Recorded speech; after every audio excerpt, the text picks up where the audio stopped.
नमस्कार दोस्तों, जैसा कि आप लोग सुन रहे होंगे इलेक्टोरल बॉन्ड के बारे में, जो कि अभी पूरे देश में एक चर्चा का विषय बना हुआ है। क्या आप जानते हैं कि क्या है इलेक्टोरल बॉन्ड और इसके क्या फायदे हो सकते हैं और इसके क्या है नुकसान? सुप्रीम कोर्ट ने इस पर क्या फैसला दिया है और क्यों है स्टेट बैंक इसमें इन्वॉल्व, और पॉलिटिकल पार्टीज को कहां से कितनी फंडिंग मिल रही है? बने रहिए इस वीडियो के साथ, आपको हम इसके बारे में पूरी जानकारी देंगे। इलेक्टोरल बॉन्ड 2017-2018 के फाइनेंशियल ईयर में अरुण जेटली के द्वारा लाया गया था, और जब ये लाया गया था तब ये कहा गया था कि इससे पॉलिटिकल पार्टी को जो भी फंडिंग जहां से भी मिल रही है उसकी पूरी ट्रांसपेरेंसी बनी रहेगी और देश की जनता के सामने भी सब कुछ साफ रहेगा कि किस पार्टी को कहां से कितनी फंडिंग मिल रही है, और इससे हमारा लोकतंत्र भी मजबूत होगा। फाइनेंस बिल 2017 में पास किया गया था और उसके अंदर क्या हुआ कि एक सिस्टम बनाया गया था। जैसा कि मान लीजिए कोई इंडिविजुअल पर्सन है या कोई कंपनी है और ये किसी पॉलिटिकल पार्टी को पैसा डोनेट करना चाहती है, और ये डोनेटेड पैसा व्हाइट मनी हो, मतलब यहाँ पर कोशिश ये की गई थी कि कैश का कम इस्तेमाल हो। तब कोई इंडिविजुअल पर्सन या कोई कंपनी जो किसी पॉलिटिकल पार्टी को पैसा डोनेट करना चाहती है, वो सीधा स्टेट बैंक के पास जाएगी और इलेक्टोरल बॉन्ड का एक सिंपल फॉर्म लेगी और उसको भरेगी,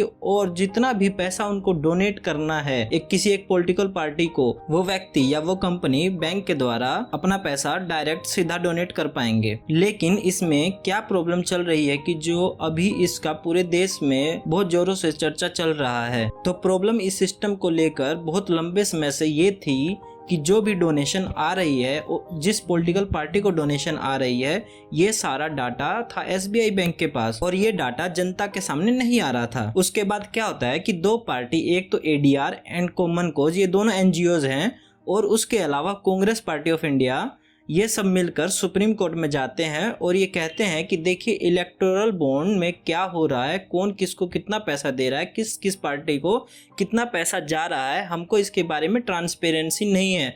तो आप प्लीज ये सारी डिटेल जो है उसे रिवील करिए और जनता के सामने रखिए। और जो मनी बिल 2017 में पास हुआ था उसमें ये बात भी लिखी है कि सारे डोनर्स जो 20,000 से ऊपर इन कैश डोनेट करते हैं उनके नाम रिवील होने ही चाहिए। इसी पर रिसेंटली सुप्रीम कोर्ट ने अपना सबसे बड़ा फैसला ये दिया है कि इलेक्टोरल बॉन्ड को बैन कर दिया है। लेकिन इसे कुछ नुकसान भी है और कुछ फायदे भी। नुकसान क्या है कि जो भी पॉलिटिकल पार्टीज की फंडिंग हो रही थी अब वो कैश में होनी शुरू हो जाएगी, जिसका मतलब कि उन पैसों का कोई हिसाब नहीं होगा, यानी कि वो व्हाइट भी हो सकते हैं और ब्लैक भी। लेकिन इलेक्टोरल बॉन्ड का फायदा ये था कि सारा ट्रांजैक्शन डिजिटली बैंक के द्वारा हो रहा था, जिससे ये सब कुछ पारदर्शी था और जनता को सब पता चल सकता था कि किस किस पार्टी को कहां से कितनी फंडिंग आई है। और इंडिया में जब भी चुनाव होते हैं, जैसे कि बहुत बार रिपोर्ट पब्लिश होती है कि भारत में जो इलेक्शन होते हैं वो दुनिया के सबसे महंगे इलेक्शंस होते हैं, क्योंकि इसमें करोड़ों खर्च कर दिए जाते हैं। और अब इलेक्टोरल बॉन्ड बंद होने के बाद सबसे ज्यादा संभावना ये होने की है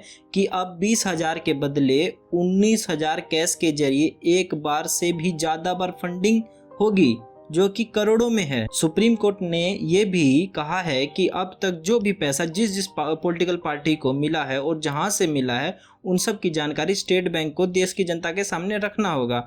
इस पर स्टेट बैंक ने सुनकर सुप्रीम कोर्ट से 3 महीने का टाइम मांगा, लेकिन सुप्रीम कोर्ट ने उन्हें 15 मार्च तक का ही टाइम दिया और बोला कि 15 मार्च तक पूरी जानकारी आपको देश की जनता के सामने रखना होगा। और 15 मार्च को एसबीआई बैंक ने ये जानकारी रिवील भी कर दी, और अब हमको पता लग गया है कि किस किस पार्टी को इलेक्टोरल बॉन्ड के द्वारा कितना पैसा मिला है। आइए अब हम जानते हैं कि किस किस पार्टी को कितना कितना पैसा मिला है। जैसा कि आप देख सकते हैं, जो कि इलेक्शन कमीशन और स्टेट बैंक ने डाटा रिवील किया है, उसमें सबसे ज्यादा यानी 6,060 करोड़ की बीजेपी पार्टी को फंडिंग मिली है, और साथ में दूसरे नंबर पे तृणमूल कांग्रेस पार्टी को 1,610 करोड़ और तीसरे नंबर पे कांग्रेस पार्टी को 1,422 करोड़ मिले हैं। इस लिस्ट में और भी पार्टी के फंडिंग्स के नंबर को दर्शाया गया है, और ये टोटल अमाउंट सभी पार्टीज का मिलाकर 12,155 करोड़ रुपए है। लेकिन ये फंडिंग रिकॉर्ड अप्रैल 2019 से लेकर जनवरी 2024 तक का है, और जैसा कि हमने बताया है कि 2017 में इलेक्टोरल बॉन्ड को लाया गया था और 2018 में इसे लागू कर दिया गया था और 2018-19 तक का रिकॉर्ड अभी तक नहीं शो किया गया है। इसको लेकर स्टेट बैंक ने अपनी तरफ से अप्रैल 2019 से पहले का डाटा सुप्रीम कोर्ट को प्रोवाइड कर दिया है और जल्द ही ये डाटा भी सुप्रीम कोर्ट इलेक्शन कमीशन के साथ शेयर